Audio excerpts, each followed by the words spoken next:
ইউটিউবের শীর্ষ নাটক বড় ছেলের রেকর্ড ভাঙল শ্বশুরবাড়িতে ঈদ। এখনো পর্যন্ত ভিউ এর দিক থেকে ইউটিউবের শীর্ষ নাটক ছিল মিজানুর রহমান আরিয়ানের নির্মিত বড় ছেলে। প্রায় ৮ বছর আগে জিয়াউল ফারুক অপূর্ব এবং অভিনেত্রী মেহজাবিন চৌধুরী অভিনীত এই নাটক দর্শক মহলে ব্যাপক সাড়া ফেলে। ইউটিউবে এখন পর্যন্ত এই নাটকের ভিউর সংখ্যা ছিল ৫,৪১,৮৮,০০০। দেশের যে কোনো নাটকের হিসেবেই এই সংখ্যাটা ছিল সর্বোচ্চ।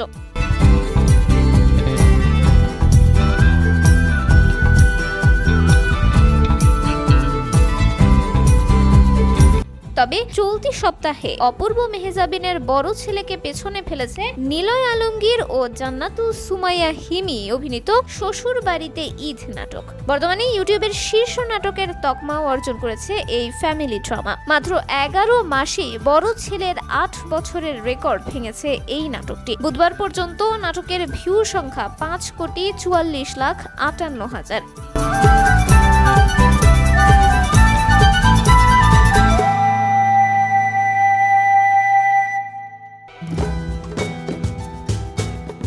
এর আগে দেশের বড় ছেলে নাটকে মধ্যবিত্ত পরিবারের বড় ছেলে রাশেদের চরিত্রে অভিনয় করেছেন অপূর্ব।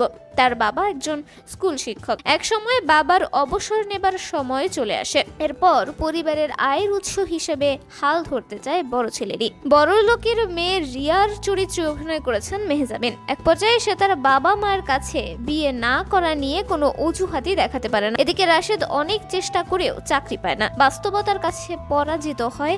বাধ্য হয়ে ওরা একটি সিদ্ধান্তে আসে।